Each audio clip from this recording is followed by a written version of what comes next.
Cette vidéo est différente que d'habitude, parce qu'aujourd'hui, je ne vais pas te parler de la partie technique, je vais te parler des choses beaucoup plus importantes que la partie technique, le trading mindset. Cette vidéo est un masterclass complet où je te donne tout ce que tu dois savoir sur le bon mindset des top 1%. Donc si tu n'es pas focus et tu n'arrives pas à regarder cette vidéo des trentaines de minutes, alors tu n'as pas les qualités nécessaires pour devenir un trader. Alors sans plus tarder, on va commencer directement. Un trading rentable et consistant repose sur 3 piliers. Alors pour vous simplifier ces 3 piliers, on va donc les appeler les 3 M. Les premières M, c'est ce qu'on appelle la maîtrise comportementale. Les deuxièmes M, la méthode. Et les troisièmes M, le money management. Donc ces 3 piliers doivent être pondérés à terme. La plupart des débutants, et d'ailleurs c'est ce qu'on a fait tous, ils pondèrent d'abord énormément la méthode, puis se rendent compte que la partie money management est importante, puis ils pondèrent encore une fois la méthode, et à la fin, ils arrivent à la maîtrise comportementale. Ok, pas avoir un bon mindset à nos débuts nous permettra d'utiliser une bonne méthode et d'utiliser un bon money management. Pour être un trader régulier et constant sur le long terme, vous devez pondérer ces 3 piliers de la même façon. Avoir un bon mindset en tant que trader est une partie importante de la maîtrise comportementale. Parce qu'il y a plusieurs choses dans la maîtrise comportementale. Tout d'abord, avoir un bon mindset est une partie importante. Parce qu'à elle seule, avoir un bon mindset fait la différence entre les top 1% et les 99% restants, donc les perdants et les gagnants. Alors, dans ce masterclass, on va donc voir 5 points. Pendant le premier point, je vais te montrer comment développer ta confiance en soi. Le deuxième point sera pour la perception des gains. Quelle est la perception des gains et des pertes? Comment est-ce que les top 1% perçoivent les gains et les pertes? Troisièmement, je vais te montrer comment penser process et arrêter de penser résultat. Donc, on va voir qu'est-ce qu'une pensée axée sur le processus vs une pensée axée sur les résultats. Et quatrièmement, je te montrerai comment savoir ses limités. Et cinquièmement, je vais te montrer comment trader sans impact émotionnel. Alors, vous devez savoir que pour développer sa confiance en soi, le point numéro 1 va être... Le premier point va être de reconnaître sa zone de contrôle. Vous devez reconnaître votre zone de contrôle. D'un côté, on a les marchés et de l'autre côté, on a nous les spéculateurs. Vous devez savoir que le marché, la hausse et la baisse d'un actif est influencé par plusieurs facteurs. Ça peut être par exemple des conflits géopolitiques, ça peut être des data économiques, ça peut être la politique budgétaire, ça peut être la politique monétaire, ça peut être le rumeur ou la spéculation, ou voire même l'offre et la demande. D'ailleurs, il y a encore plus de facteurs que je n'ai même pas mentionnés ici. De savoir qu'il y a plusieurs facteurs qui vont influencer la hausse et la baisse d'un actif. Et en tant que trader, on n'arrivera pas à savoir toutes ces données. Même si parfois on les a, on ne saura pas comment est-ce qu'ils vont impacter ces données. Certaines data économiques vont apporter énormément de volatilité sur les marchés dans un certain temps, et puis à un certain autre moment, ils ne vont pas apporter cette volatilité. Par contre, il y a l'autre côté, les côtés des spéculateurs, où on sait qu'on a en zone de contrôle. En zone de contrôle, c'est on peut contrôler notre système de trading parce que c'est basé sur un libre arbitre. On a les choix d'entrer ou de ne pas entrer dans le marché, mettre un certain montant sur notre position, 1%, 2% ou 10%. Aussi, les contrôles, c'est nos process et nos routines. À gérer bien nos routines et à suivre bien notre process, on a les contrôles dessus. On a aussi les contrôles sur notre réaction. On peut faire une perte, mais quelle sera notre réaction? On peut faire un gain, mais quelle sera notre réaction? Et notre réaction, on les contrôle. On peut décider d'être euphorique, on peut décider d'avoir peur, on a le contrôle dessus.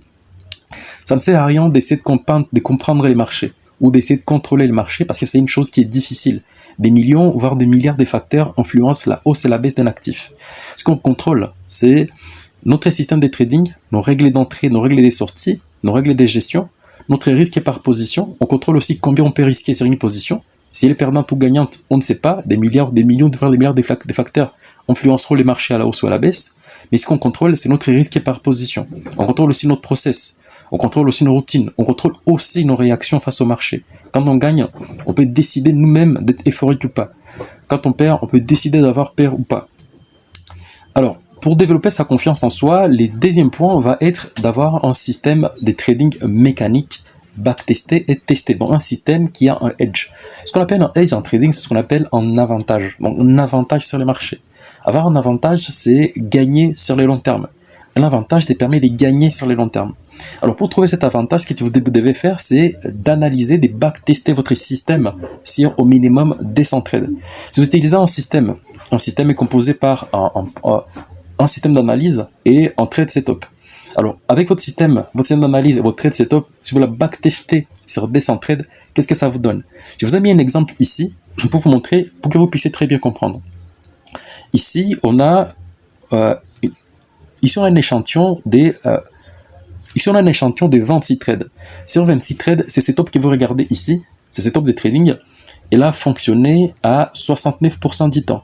Donc 69% du temps, sur un échantillon de 26 trades, c'est ce top ici a fonctionné. Par contre, il y a 33% du temps où il n'a pas fonctionné, soit 8 fois.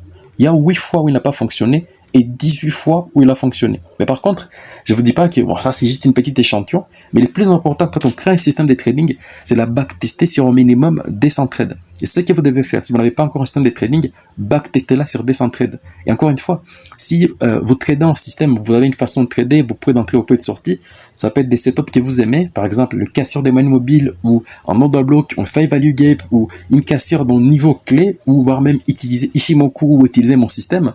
Vous devez toujours avoir d'utiliser un système de trading, la backtester au minimum sur 200 trades. Ces données sont importantes parce qu'elles vont vous permettre de définir vos règles par la suite. Une fois que vous avez déjà backtesté avec des règles spécifiques, d'ailleurs l'étape numéro 1, c'est définir ces règles, parce que vous devez savoir que la règle numéro 1 sur le marché est qu'il n'y a pas de règles. On doit nous-mêmes définir nos propres règles. Si vous n'avez pas regardé ma dernière vidéo, je vais vous mettre les liens en description. Je l'explique en détail l'une de mes stratégies. J'ai plusieurs stratégies, mais je l'explique en détail. C'est une vidéo de 53 minutes où je suis entré en profondeur dans ma stratégie. Tu peux donc t'en inspirer, en fait, de voir comment est-ce que ça ressemble à un système de trading.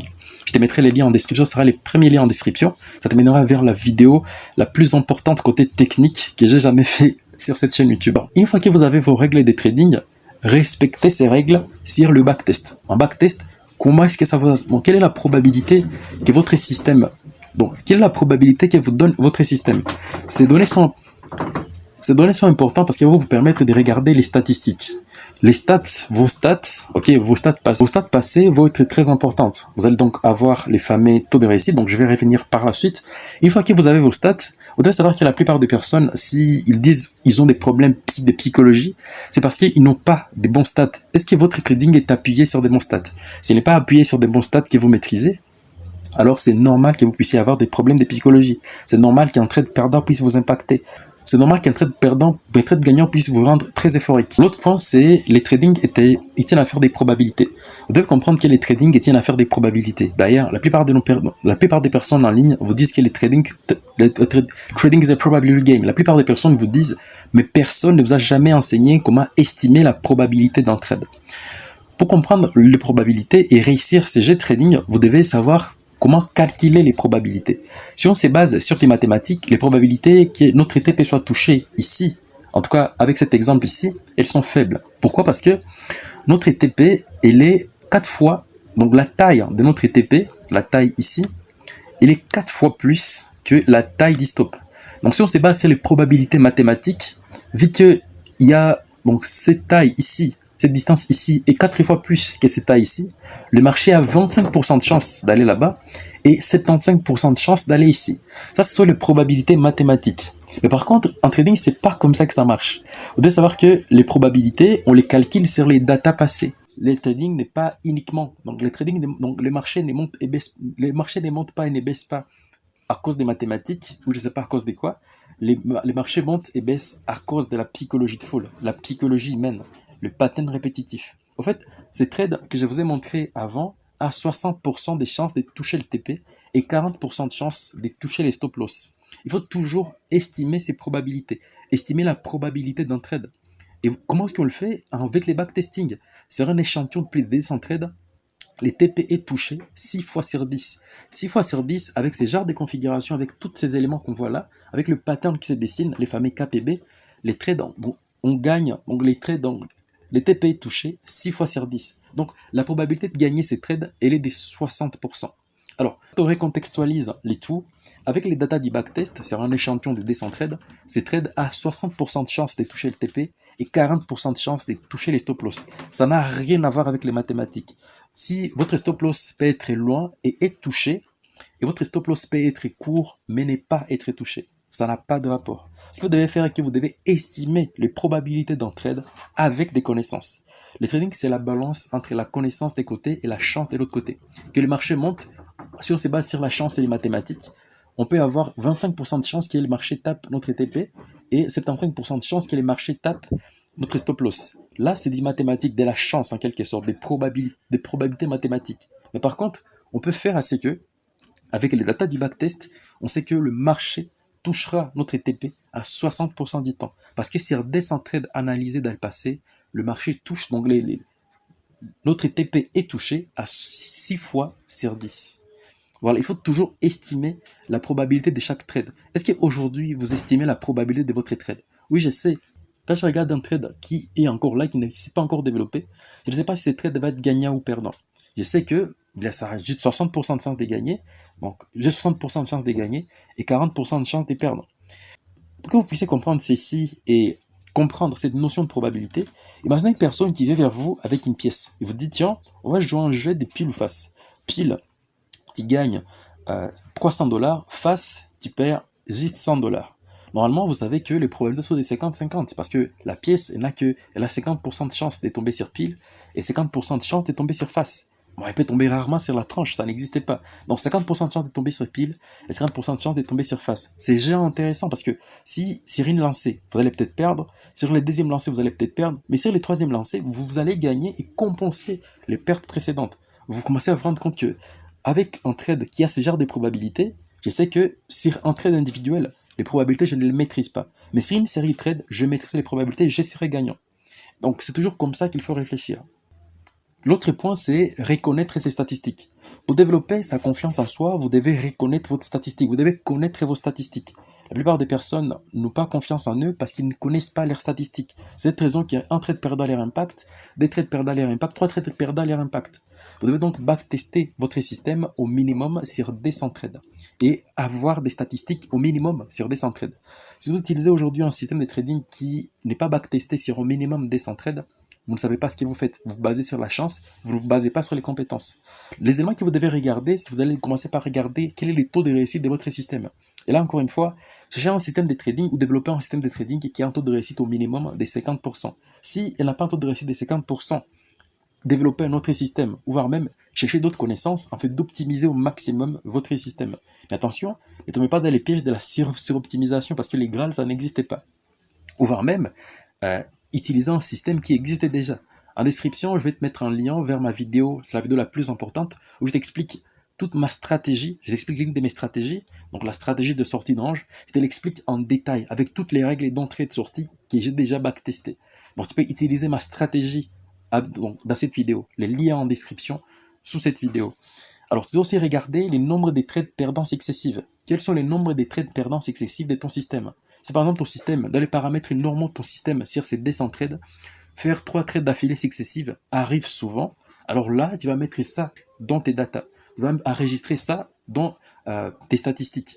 Tu sais que perdre 3 trades successives avec mon système, c'est normal. Et ça, on le sait. Dans notre système, par exemple, nous perdre 4 trades d'affilée successives, ça arrive, mais ça arrive très rarement. Perdre 2 trades successives, oui, ça arrive. Perdre un trade successif, ça va arriver souvent. Et avec ça, avec ces datas, on sait que si on perd 3 trades, les probabilités seront toujours de notre côté. Parce que quand on va gagner plus quand on gagne, et perdre peu quand on perd. Donc avec ces systèmes, on ne va plus chercher à avoir raison. Parce qu'on connaît nos chiffres, on connaît nos datas. Les max drawdown de ton système. Tu dois aussi connaître les max drawdown de ton système. Quel est le max drawdown de ton système? Si je te pose la question aujourd'hui, quel est le max drawdown de ton système? Ça fait un bon moment que tu trades. Quel est le max drawdown de ton système? Quels sont les nombres successifs des trades perdants de ton système qui entrent dans les paramètres normaux de ton système? Si tu ne les connais pas, alors va le chercher. Backtest ce que tu fais, c'est au minimum 200 trades. Parce que la plupart des personnes utilisent un système de trading qui gagne ne fût-ce que par chance, qui n'a pas un avantage. Si aujourd'hui vous tradez un système qui n'a pas un avantage, il y a un lien dans la description qui vous amène à une vidéo de 53 minutes où je vous montre en détail tout ce qui ressemble à un système qui a un avantage.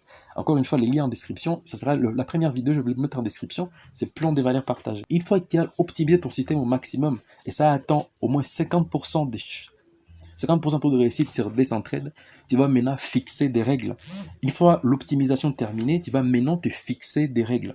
Et ces règles, tu vas donc les respecter. Ça, maintenant, c'est ton système de trading qui a un avantage. Si tu ne l'as pas, le travail reste là. Il faut faire du backtest pour trouver ces systèmes. Par contre, si tu trades aujourd'hui au hasard sans backtester au minimum sur 20 trades, c'est normal que tu puisses avoir des problèmes psychologiques. L'autre point, c'est avoir un edge. Ce qu'on appelle avoir un edge en trading, c'est avoir un avantage. Et avoir un edge, c'est pas simplement avoir 50% de ces trades qui sont gagnants sur un échantillon au minimum des 10 trades. Il y a 3 façons d'avoir un avantage sur les marchés. plus ces trois façons d'optimiser son edge sont optimisées, en quelque sorte, votre performance explose. Donc si vous optimisez au maximum l'une de ces façons d'optimiser votre edge, votre avantage, il explose. Alors, premier avantage, ce qu'on appelle premier avantage statistique ou premier edge que vous pouvez développer, c'est gagner plus souvent que perdre. Et ça, c'est en se basant sur les données du passé. C'est les données du passé, vos données des backtests ou vos données du track record. Vous avez un pourcentage, par exemple, au-dessus de 50%, vous gagnez plus souvent que vous ne perdez. Vous gagnez par exemple 50% du temps, vous gagnez plus souvent que vous ne perdez. Alors, les KPI pour mesurer cet avantage, c'est les taux de réussite. Alors, en se basant sur les datas du backtest ou sur si votre track record, vous pouvez trouver ces taux de réussite. Ok? Donc, vous basez sur les datas passées. C'est comme ça qu'on calcule les probabilités en trading. Ce ne sont pas des probabilités mathématiques, non. Ce sont des probabilités basées sur la psychologie de foule. Donc, il y a l'esprit humain, donc les marchés peuvent évoluer, mais il y a une chose qui ne change pas, le comportement humain. Ce comportement humain, cette façon, cette psychologie de foule s'imprime sur le marché sous forme de patterns. Ralph Nelson Elliott a été le premier à regarder des patterns répétitifs, et les concepts des répétitions restent toujours la même, parce que l'humain réagit toujours de la même façon. Et les marchés sont animés par deux émotions humaines, la peur et la cupidité. Alors, si on suit toutes nos règles de notre système, vu qu'on les a déjà bien définies, on sait qu'on a un avantage. On sait que sur 200 trades minimum, notre taux de réussite va être de 50%. En tout cas, c'est ce qui va nous dire notre avantage, notre edge. Voilà, deuxième avantage, c'est gagner plus quand on gagne et perdre peu quand on perd. Ça, c'est le deuxième avantage qu'il faut optimiser. Pour optimiser votre edge, vous devez donc chercher à gagner plus quand vous gagnez et perdre peu quand vous perdez. Par exemple, pour ces trades ici, on a 60% des chances de gagner. Et à part ça, quand on va gagner 4 fois. Quand on perd, on va perdre ne fût-ce qu'une fois. Ça te permet déjà d'optimiser ton edge. Souvenez-vous de l'exemple que je vous ai donné. Si un gars vient avec une pièce de monnaie, vous avez 50% de chance de gagner, 50% de chance de perdre, mais qu'il dit que vous avez, quand vous perdez, vous perdez une fois, quand vous gagnez 3 fois. Donc vous avez un avantage, vous avez un edge supplémentaire. Alors les KPI ou les Key Performance Indicators pour maîtriser donc les KPI ou les Key Performance Indicators pour mesurer cet avantage, c'est ce qu'on appelle les ratios gain-perte. Avec ces ratios gain-perte, donc c'est juste prendre les totals de ces gains, vous les divisez par les totals de vos pertes et vous avez votre ratio gain-perte. Plus cette ratio est supérieure à 1, plus c'est mieux, mais de préférence, il faut qu'elle soit égale à 2 ou égale à 3. Parce que c'est elle qui va donc calculer ce deuxième avantage statistique. En se basant sur les datas de votre track record ou vos datas des backtests, si vous n'avez pas de track record, basez-vous sur les datas des backtests. On est chanceux aujourd'hui parce qu'on a l'informatique, on a des outils informatiques. Tu vas donc regarder 10, 20 ans de data si tu veux et analyser ton avantage sur ces datas passées. Alors si on suit toutes nos règles de trading, on a un avantage sur les marchés. Si donc dans les passés sur 200 trades et tu as calculé et tu as cet avantage de gagner plus quand tu gagnes et de perdre peu quand tu perds, et que ton ratio gain-perte moyen est supérieur par exemple à 2 ou à 3, tu sais que tu as un avantage. Troisième avantage, c'est la dernière, c'est que vous devez couper vos pertes et vous devez laisser filer vos gains.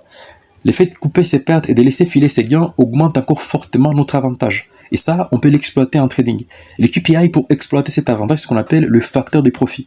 Le facteur des profits, moi je les calcule ainsi, donc vous prenez votre meilleur trade, en valeur monétaire comme vous voulez, et vous prenez votre pire trade. Donc vous prenez votre meilleur trade, vous les divisez par votre pire perte. Et ce que vous allez faire, vous allez trouver un ratio. Ces ratios, plus il est optimisé, potentiellement mieux c'est. Donc plus votre facteur de profit est optimisé. Donc ça va donc calculer à quel point vous laissez filer vos gains et vous coupez rapidement vos pertes. Pour vous donner un exemple simple, on va donc partir du même exemple, dans le fameux KBO que je vous montre dans cette vidéo Mindset.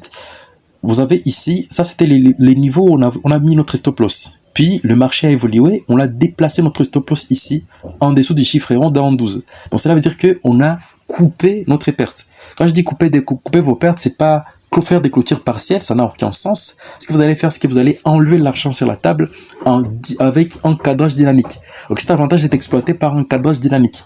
Le cadrage dynamique des positions consiste à bouger ses stops et à bouger son TP. Mais il y a des règles de base. Vous devez bouger votre stop loss uniquement dans le sens de votre entrée.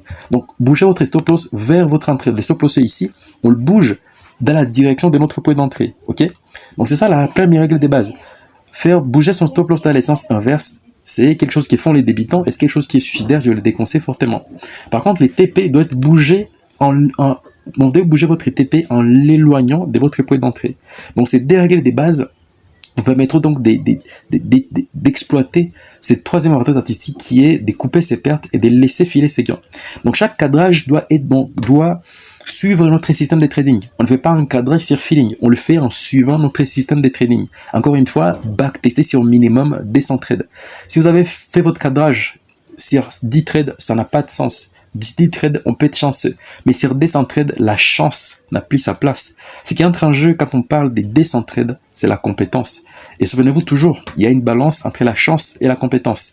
Regardez ces trades sur une faible échantillon, on peut être chanceux de gagner. Ok, mais sur 200 trades, il n'y a pas de chance. Et c'est peut-être raison que sur le long terme, les gagnants et les perdants sont. Donc il y a une différence, marquante entre les gagnants et les perdants. Donc 90% de traders perdants, donc 90% des traders perdent 90% de leur capital dans les 90 prochains jours, parce qu'au bout des 90 jours, la chance n'a plus sa place, parce qu'ils vont prendre énormément de trades. Et si on énormément de trades en système qui n'a pas un avantage, c'est faire avoir. Alors, parlant du cadrage dynamique, regardez, donc au début, on avait son stop loss, donc notre stop loss qui était ici des bases, puis on a remonté, donc on a enlevé de l'argent sur la table, on l'a donc serré en dessous du niveau down 12, en dessous de la Kinjun et de la Tenkan, hein, comme le veut notre système. Et puis ici, le marché a explosé. Donc vous regardez ici, le marché a explosé. Quand le marché a explosé, notre Tenkan et notre Kinjun ont monté. Donc notre Tenkan et notre Kinjun ont monté. Pour moi, personnellement, je définis la Tenkan et la Kinjun comme la dynamique court terme et la dynamique moyen terme. On a donc décidé d'augmenter notre stop loss. À ce niveau ici, on a un scénario, on a un point de décision clé. Soit le marché part chercher notre TP, on gagne de l'argent, soit avec un profit, un 4 heures de profit. Mais par contre, si le marché baisse et vient taper notre stop loss, on ne va pas perdre en trade. Parce que ce stop loss n'est pas un stop loss, c'est un stop profit. Ça va nous arrêter, mais ça va donc couper notre perte. Parce que là, on va être en train de perdre en profit latent, mais il va être stoppé ici. Et la clôture de notre position va donc clôturer, pas avec un stop loss, mais avec un stop profit. Et on voit la suite des trades, les trades a explosé et on a donc tapé notre TP. Donc, avec ces cadrages dynamiques, vous pouvez donc dynamiser. Si vous perdez par exemple, si le trade se tourne mal, vous allez perdre, mais vous n'allez pas perdre beaucoup. Vous allez donc couper vos pertes et potentiellement vous pouvez laisser filer vos gains. Mais il faut toujours les faire dans un certain contexte, dépendamment de votre système de trading. On ne le fait pas sur feeling, on ne le fait pas par cupidité, on ne coupe pas ses pertes parce qu'on a peur. Comme par exemple ici, donc on pourrait avoir peur en se disant tiens, j'ai déjà gagné beaucoup, est-ce que le marché va aller ici, je vais couper mon trade ici. Suivez votre système, on ne trade pas un chart, on trade un système. Donc on l'a vu, et puis en attendant, donc le marché a monté et a tapé notre TP comme levé notre système. Alors pour conclure ces points, vous devez savoir que pour développer votre confiance en soi, vous devez comprendre qu'en trading, il n'y a pas d'ego. La confiance en soi, on la trouve dans notre système de trading. Parce qu'on ne trade pas un chart. Le chart est capricieux. Elle peut monter, elle peut baisser. Ce qu'on trade, c'est un système. Un système qui est basé sur des datas qu'on maîtrise. C'est la seule chose qu'on peut contrôler. On ne peut pas contrôler le marché. Des millions, voire des milliards de facteurs influencent la hausse et la baisse d'un actif. Qui sommes-nous pour essayer de prédire la direction du marché? Isaac Newton était plus intelligent que vous, il n'a pas réussi. Vous, qui êtes-vous pour le faire? Nous, ce qu'on fait, on se base sur les probabilités, on estime la probabilité de notre trade et on y va. Les marchés, c'est la psychologie de foule. L'humain réagit de la même façon en laissant des empreintes sous forme de patterns. Et sur une grande échantillon, dans le passé ou dans notre track record, on peut identifier ces patterns psychologiques répétitifs pour développer notre avantage. Avec ça, on sait que ces genres de configurations, bon, avec un pattern qui se forme, on connaît la suite.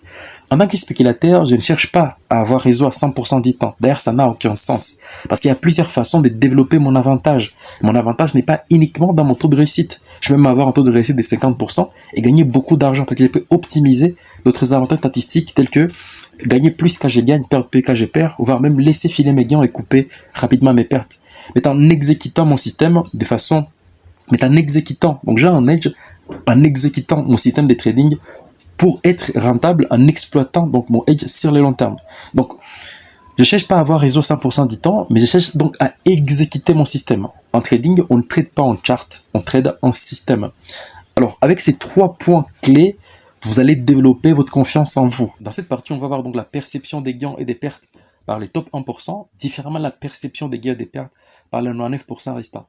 Ce que vous regardez là n'est pas une vue de l'esprit ou un dessin sur PowerPoint sur les performances que j'ai réalisées personnellement en tradant le marché le mois de mars. Donc j'ai pris 10 trades, un échantillon de 10 trades, parce que ne peut pas définir les performances d'un trader sur une durée temporaire, donc j'y reviendrai plus tard, ou dans les temps, ou les définir sur une série de trades. Sur une série de trades, là, ce sont mes performances. Et ce que vous regardez là, c'est une capture qui a été prise chez MyFXBook, donc c'est pas une vue de l'esprit. Parce que moi, ce que je vais vous montrer ici, c'est ce qui se passe en réalité. Je suis pas là pour vous vendre du rêve ou vous dire que c'est facile. Je vais vous montrer ce qu'on peut faire en tant que trader. Et on regarde ici que on a fait 12,39% avec un drawdown des 3,26. C'est pas donc je vous montre pas un trade que j'ai pris au hasard, parce qu'on peut prendre un trade au hasard en mettant le maximum de risques, et on va être chanceux, ces trades vont être gagnants, on va gagner 12%. Je vous montre aussi les drawdowns qu'on a engrangés au minimum sur 10 trades. Tu peux être chanceux de gagner sur un trade, mais tu peux pas être chanceux de gagner sur 10 trades. Là, c'est la compétence qui est mise en jeu, et la suivi dans le système de trading mécanique et qui a un avantage sur les marchés. Pour changer ta perception des gains et des pertes, ou comment est-ce que les top 1% perçoivent les gains et les pertes, c'est que on va prendre donc ces trades, ok, je vais prendre ces trades et je vais vous mettre ça sur un schéma pour vous expliquer la perception des gains et la perception des pertes. Alors ici vous avez donc les mêmes performances, ok, les mêmes résultats. Bon, j'ai réajusté un peu, vous allez m'excuser, j'ai réajusté un peu parce que là, bon, il y avait là où on a gagné 0,7, j'ai donc ajusté, je l'ai mis à 1%, et là où on a perdu 0,39, j'ai ajusté, je l'ai mis à 0,5%, et là où on a gagné 4,5, j'ai ajusté, je l'ai ramené à 4%, mais la performance globale, elle est la même. Donc ce que j'ai gardé, bon, je modifie un tout petit peu côté pourcentage, pour que vous puissiez quand même comprendre et que le calcul soit beaucoup plus facile, parce que ça ne servait à rien d'avoir des 0,5, etc. Parce que c'est quand on exploite la troisième variété statistique, mais pour vous expliquer mon propos. Je pense que vous allez comprendre. On voit que donc la distribution entre les gains et les pertes, elle est la même. Donc on a fait un gain au début, puis on a fait une perte, puis on a fait un gain, on a fait un gain, une perte, un gain, une perte, un gain et une perte à la fin. Donc la distribution sur cette série de 10 trades, elle est la même. Par contre, j'ai ajusté un peu le pourcentage. Donc là où il y avait des petits chiffres à arrondir, pour pas avoir plusieurs points virgule à la fin, j'ai donc arrondi et voilà, on a fait 5.7, j'ai arrondi et c'était, bon, j'ai arrondi ça à 5, ok, donc ce qui nous ramène donc à 12% au lieu des 12,39, je pense que vous l'avez compris. Alors, les facts, donc les ratios gain-perte, j'ai gardé la même, hein, les ratios gain-perte, elle est des 4, donc ça veut dire que si on prend la totale, la somme de nos gains divisé par la somme de nos pertes, on trouve un ratio des 4. Par contre, le taux de réussite est des 60%, et les totales en pourcentage, elle est 12%, comme je vous ai montré sur l'autre slide. Alors, ici, qu'est-ce que je vais vous montrer? Quand vous gagnez un gain, ok, vous avez fait plus un R, et c'est bon et c'est mauvais. En fait, ces trades, je l'appelle une fausse victoire. Parce que ces gains que vous avez gagnés ici, il va être compensé par le perte précédente. Et quand vous faites une perte, cette perte, c'est une fausse échec. Si elle respecte en tout cas votre plan de trading. Donc, parce que cette perte ici va être compensée par les gains futurs. Et ces gains ici va donc être compensés par les pertes futures. Ok? Donc, un gain en trade individuel, vous n'avez pas les contrôles sur un trade individuel. Ce que vous allez faire, c'est que même si vous avez un taux de réussite de 60%, ok, ce qu'on a ici d'ailleurs, on ne sait pas si un trade, en tout cas, même si elle suit notre système à la lettre, on ne peut pas contrôler le marché. Elle peut être gagnant ou elle peut être perdant. Le plus important, le vrai succès, le vrai réussite, c'est ce qu'on a fait sur une série. Ce qu'on a fait sur un seul trade, ça peut être de la chance, ok, ça peut être basé sur la chance, mais sur 10 trades, la chance n'existe plus. Et là, on regarde vraiment notre avantage. Déprimer quand on fait un trade perdant ou être euphorique quand on fait un trade gagnant n'a vraiment aucun sens. Parce que un gain est une fausse victoire. Ces gains vont donc compenser les pertes passées. Donc, un gain peut compenser les pertes futures ou passées pour arriver à vous donner votre moyenne mensuelle. Ok, votre moyenne sur 10 trades. C'est peut-être raison que dans mon journal de trading, j'ai un certain, donc c'est en fiche Excel, j'ai des bandes des couleurs. Sur chaque 10 trades, j'ai des bandes des couleurs. J'ai les premières bandes des couleurs sur mes 10 premiers trades, j'ai mon deuxième bande des couleurs sur mes 10 prochains trades. Donc, ce que je vais faire et mon objectif, ça va être de trader mon système et remplir ces bandes des couleurs. Et une fois que j'ai 10 trades qui respectent à 100% mon système, là, je peux juger mes performances. Je m'en fiche du mois, je m'en fiche de la journée, je m'en fiche des semaines, je m'en fiche des trades individuels. Ce que je cherche, c'est avoir une série de 10 trades et regarder mon avantage. Et ce qui est là est que, sur 10 trades, je suis toujours profitable. À chaque fois que j'ai pris 10 trades qui respectent mon système, je suis toujours profitable. Alors, c'est comme ça que vous devez percevoir vos gains. Donc, c'est comme ça que vous devez percevoir vos gains et des pertes. Une perte individuelle est une fausse échec.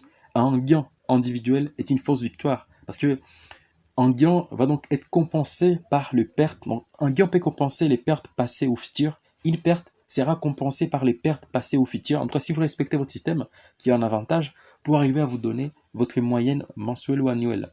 Une autre chose sur la perception des gains est que à chaque fois que vous allez augmenter votre capital, votre niveau de peur et d'avidité va augmenter. En fait, votre peur et d'avidité, si vous vous concentrez, si vous avez une perception des gains et des pertes axée sur uniquement les chiffres, chose qui est un grand problème, parce que vous allez faire en tant que trader que vous n'allez pas vous baser sur les chiffres. Parce que quand vous tradez avec un compte à 5000, quand vous faites un gain, par exemple, vous gagnez 3 fois quand vous gagnez, vous allez gagner 150 $. Quand vous perdez, vous allez perdre 50 $. En regardant ça, en se basant uniquement sur les résultats, 50 $, c'est pas beaucoup d'argent. Quand on le perd, ça ne va pas nous permettre ça ne va pas nous empêcher de dormir la nuit. Quand on gagne 150 $, on a quelques attentes derrière. Bon, ça peut être un repas au restaurant, etc. Et puis quand on augmente notre capital, on passe des 5 000 à 25 000, notre degré de peur et d'avidité augmente. Les 50 $ perdus par jour, ça peut être un montant important. Pour qu'une personne gagne par exemple 10 000, il va donc considérer ce montant comme un montant important. Par contre, ce qu'elle gagne, 750 $, c'est pas peut-être c'est son loyer ou son repas d'une semaine, je sais pas, chacun a sa vie. Mais vous devez savoir que plus vous montez en capital, plus votre niveau de peur et d'avidité augmente. Et ça, c'est un problème. Ça va donc empêcher beaucoup de personnes d'escaler. Pourquoi? Parce qu'ils ont une pensée axée sur les résultats. Pour moi, quand j'ouvre un trade, je me dis, bah tiens, je n'attends rien du marché. Ce trade peut être un gain, ce trade peut être une perte, je m'en fiche. Ce que j'essaie, que je vais me concentrer sur 10 trades pour déployer mon avantage. Je n'ai pas un avantage sur un trade, mais j'ai un avantage sur 5 trades, sur 10 trades. Je sais qu'il y a la succession de trades perdants et c'est limite uniquement à 3. Si je respecte mon système de trading, donc les marchés me piègent en quelque sorte, me donnent des faux signaux, et me le donnera uniquement 3 fois maximum dans l'histoire globale des 200 trades. Alors pourquoi avoir peur? Pourquoi avoir des attentes face au marché? Donc si vous percevez vos gains et vos pertes en valeur monétaire, et que vous ne le percevez pas sur une longue série, vous allez avoir du mal à scaler. Parce que chaque fois que vous allez scaler, aller au capital supérieur, votre niveau de peur et d'avidité va aussi suivre. Alors, la meilleure façon pour pallier à ça et de scaler beaucoup plus rapidement, c'est de ne pas se baser sur l'argent qu'on gagne. Ok, l'argent en valeur monétaire. Basez-vous sur votre R, les R que vous faites. Parce qu'en vous basant sur les R ne changent pas. Perdre un R qui est égal, donc perdre un R ou perdre moins un R, ok, qui est égal à 1%, des 250 000, 2500, c'est la même chose que perdre un R sur 50 $, donc qui équivaut à 50 $ pour un compte à 5000. Donc concentrez-vous plutôt sur les pourcentages, concentrez-vous plutôt sur l'unité des risques, les fameux R, et arrêtez de vous concentrer sur le montant. Que vous gagnez, que vous perdez, on s'en fiche. Donc les résultats individuels, les résultats dans ces trades, on ne les maîtrise pas. Ce qu'on maîtrise, c'est ce qu'on fait sur une série. Au minimum, une série de 10 trades. Faire un gros gain n'a aucun sens. Faire un gain n'a aucun sens. C'est une fausse victoire. Et faire une perte n'a aucun sens parce que c'est une fausse échec. Cette partie, je vais te montrer maintenant comment avoir une pensée axée sur les processus ou une pensée axée sur les processus vs une pensée axée sur les résultats. Je vais encore revenir sur reconnaître sa zone de contrôle. Vous devez reconnaître votre zone de contrôle pour avoir une pensée axée sur les process et ne pas axée sur les résultats. Ce qu'il faut contrôler, c'est votre système de trading, vos règles d'entrée et de sortie backtestées en système de trading mécanique et solide. Vous contrôlez aussi votre risque par position, combien vous risquez sur une position. Si on ne peut pas mettre all-in, parce que les probabilités de gagner un trade, vous ne les maîtrisez pas. Et à part ça, vous avez le contrôle aussi sur votre process et sur vos routines, votre ponctualité. Parce que même si on a un système de trading qui marche, mais qu'on n'est pas ponctuel pour l'exécuter, ça n'a aucun sens. On n'arrivera pas à être profitable. Vous pouvez aussi contrôler votre réaction. Ok, je vous ai montré comment percevoir les gains et les pertes, et vous savez maintenant comment vous contrôler. Par contre, il y a l'autre côté, la partie qu'on ne contrôle pas, le marché. Les résultats individuels d'un trade, on ne les contrôle pas, parce que le marché est influencé par des millions, voire des milliards de facteurs. Conflits géopolitiques, offre et demande, data économique, les politiques monétaires, les politiques budgétaires, les spéculations de la rigueur. Et puis à l'intérieur aussi, il y a des sous-points. Donc il y a énormément de facteurs, des millions, voire des milliards de facteurs qui vont donc influencer un actif. Nous, ce qu'on va faire, c'est qu'on va arrêter de se concentrer sur les résultats, et on va donc se concentrer sur les processus. Parce que c'est les processus qu'on a les contrôles. On a les contrôles sur notre processus. On a les contrôles dans la gestion de nos routines. On a le contrôle dans la gestion dans notre système. On connaît où entrer, on connaît où sortir, on connaît les patterns, les setups qu'on cherche sur les marchés. On connaît donc notre système d'analyse, on connaît notre système de trade setup et on connaît les probabilités derrière ces setups. Perdre un trade ne va plus nous impacter et gagner un trade ne va plus nous impacter, c'est parce on a une pensée axée sur les process. Alors, votre job en tant que trader est de suivre vos règles de trading, donc saisir des opportunités avec un avantage. Vous avez déjà backtesté votre stratégie qui est solide et mécanique, vous connaissez qu'elle a un avantage parce qu'elle vous permet de gagner plus souvent que vous ne perdez. Votre job va être donc de suivre ces règles. Parce qu'en suivant ces règles, même si vous faites en perte ou en gain, si une série assez longue, vous allez avoir un avantage, vous allez être profitable. Avoir un edge te permet d'être profitable sur une série. Donc concentrez-vous sur une série. Avoir une pensée axée sur le process, c'est se concentrer sur une série. Et ne pas se concentrer sur uniquement les résultats. Donc c'est les résultats d'un trade individuel. Concentrez-vous sur une série, un échantillon de trade. Donc, chaque trade t'impacte. Donc, pour une personne qui va donc penser résultat, chaque trade va l'impacter. Donc, une pensée axée sur les résultats va être chaque trade t'impacte. C'est un gain, tu es euphorique. C'est une perte, tu veux vite récupérer cette perte du marché. Donc, là, ça va donc faire de l'overtrading et toutes ces choses qui touchent les trading émotionnels. Un trade perdant est un trade réussi si elle respecte mon plan de trading. Ok, un trade perdant est un trade réussi, ok, parce que la plupart des personnes perçoivent une perte comme un échec. Non, une perte en trading n'est pas un échec. Un trade perdant est un trade réussi si elle respecte à 100% mon plan de trading. Le trading, c'est une affaire de probabilité. Un trade individuel, c'est juste une pièce d'un puzzle complet. Dans mon genre de trading, je le divise en bandes de 10. Sur chaque 10 trades, c'est là que je vais donc regarder l'image que ça donne.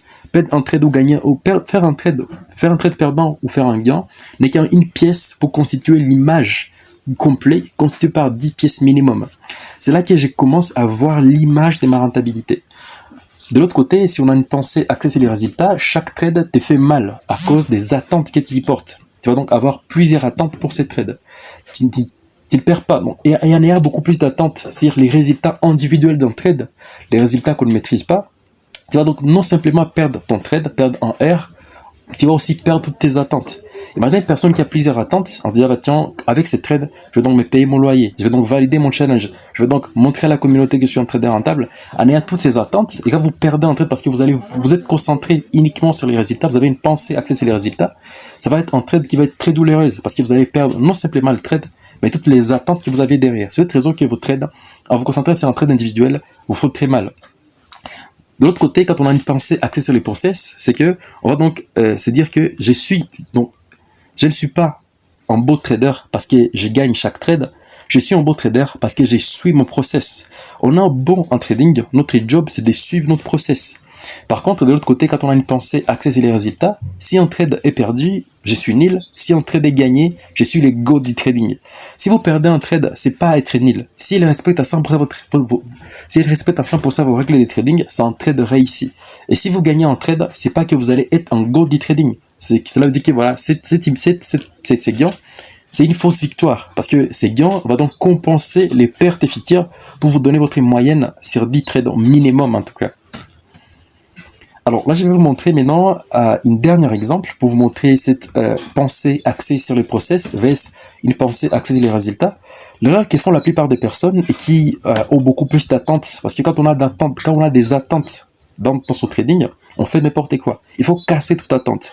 Et pour casser toutes ces attentes, il faut donc avoir une pensée axée sur les process et pas une pensée axée sur les résultats. Essaie de te dire que tous les mois, tu vas gagner de l'argent régulièrement. Oui, les amis, le marché n'est pas ton patron pour te payer tous les mois un salaire. Le marché, c'est basé sur tes performances. Par exemple, imaginez donc ces performances, la succession de ces performances. Le mois de janvier, bon, on regarde ici que le mois de janvier, on a fait une performance de 2%. Le mois de février, on a fait moins 1%. Le mois de mars, plus 7%. Le mois d'avril, plus 14%.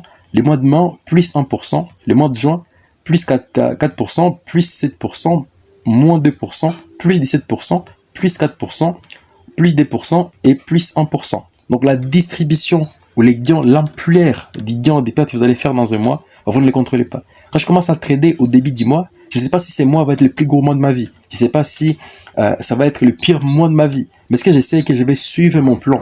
Donc, on éradique cette incertitude par le libre arbitre. Je vais donc prendre des bonnes décisions. Personne ne te met une arme sur la table en disant, tiens, entre dans le marché. Tu es seul dans ton coin en tant que trader privé, la main sur les souris, et tu décides toi-même, avec le libre arbitre, de cliquer ou pas. Tu peux donc décider d'être cash, tu peux décider donc d'entrer à l'achat ou à la vente. Tu as ton choix en tant que spéculateur. Et en trading, on est payé à la décision. On n'est pas payé au nombre d'heures qu'on trade. Bon, ça, c'est une autre sujet. Et ce qu'on peut regarder, ce que je vais attirer votre attention sur essayer d'avoir des attentes mois après mois. Je vais être rentable tous les mois. Si je suis rentable, c'est obligé que ce soit rentable tous les mois. Ça n'a aucun sens.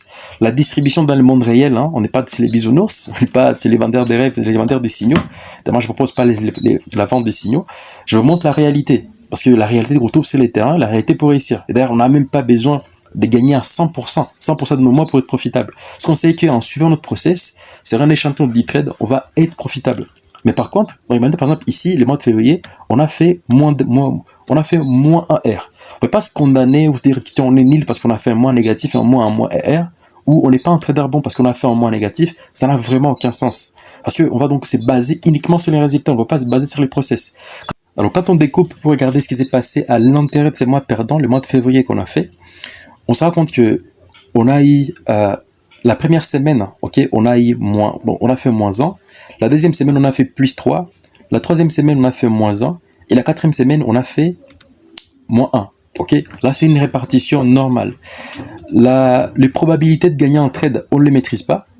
Les probabilités de gagner un autre trade, on ne les maîtrise pas. Les probabilités de gagner des trades, encore une fois, peut-être qu'on les maîtrise avec les datas de notre backtest, mais ça n'a aucun sens. Nous, ce qu'on cherche à faire, c'est nous baser sur 10 trades au minimum et perdre moins 1 avec uniquement 4 trades. On voit ici, parce que ici, la première semaine, on a pris uniquement un trade. Les marchés ne nous ont pas donné des opportunités, mais nous, on ne veut pas forcer le marché. On n'est pas là pour forcer le marché de nous payer. Le marché n'est pas notre patron. Nous, ce qu'on fait, c'est que on est là sur le marché.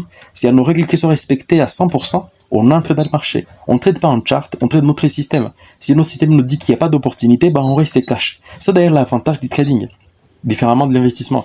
Dans l'investissement, on est investi, les marchés baissent, les marchés montent, on est à l'intérieur. Mais par contre, quand on trade, on a la troisième possibilité de rester cash. On peut avoir les choix de rester cash. On n'est pas obligé d'entrer dans un trade quand nos conditions ne sont pas réunies. Et en basant en ayant une pensée axée sur les process, vous allez donc trader uniquement votre système et vous en foutre complètement du résultat. Donc, première semaine, on fait moins 1, chose qui est normale. On ne maîtrise pas la probabilité de gagner en seul trade, mais sur un taux de réussite de 60%. Ces trades pourraient être une perte ou pourraient être un gain. Parce qu'on a 60% de chance de gagner et 40% de chance de perdre. Ça nous dit que sur un seul trade, notre edge ne peut pas se manifester sur un seul trade. Donc, notre edge se manifeste au minimum sur 10 trades. Deuxième semaine, on a eu encore une fois une seule opportunité qui nous a été gagnant, et nous a permis de gagner 3 heures de profit. Troisième semaine, on a eu encore une seule opportunité. Bon, c'est déjà des situations, ça arrive rarement, mais ça peut arriver, et ça arrive. On a fait donc une perte. Et la quatrième semaine, on a eu encore une fois une seule opportunité, que ce soit en day trading ou en swing, peu importe. On a eu qu'une seule opportunité, et là, on a eu donc un échantillon plutôt des 4 trades. C'est un échantillon des 4 trades, tu ne peux pas définir ta rentabilité. Ce qu'il a est que, regardez, on voit ici que les mois suivants, on a fait une performance de plus 7%. 7%, donc ça a compensé les pertes qu'on a vues ici, parce que c'est un échantillon des 10 trades. Notre edge s'est fortement manifesté. Donc on a vu notre edge s'est déployé. Donc, regardez un trader qui t'affiche des performances négatives en un mois, c'est chose qui est normale. S'il suit ses process, s'il sait exploiter les avantages statistiques, par exemple, quand il gagne beaucoup plus, il a un avantage, la distribution de gains et des pertes va être complètement aléatoire. Mais on sait que c'est un échantillon des 10 trades, on va être profitable. Je pense que vous avez compris comment avoir une pensée axée sur les process et pas avoir une pensée axée sur les résultats. Regardez toujours vos performances sur une série et ne pas regarder vos performances sur un trade individuel ou sur un échantillon de trade beaucoup plus court. Avoir des trades d'affilée successifs perdants, c'est quelque chose qui est normal dans notre système de trading. On le sait, on a des datas, on se base sur des datas, on a une confiance en soi, on a une confiance dans notre stratégie.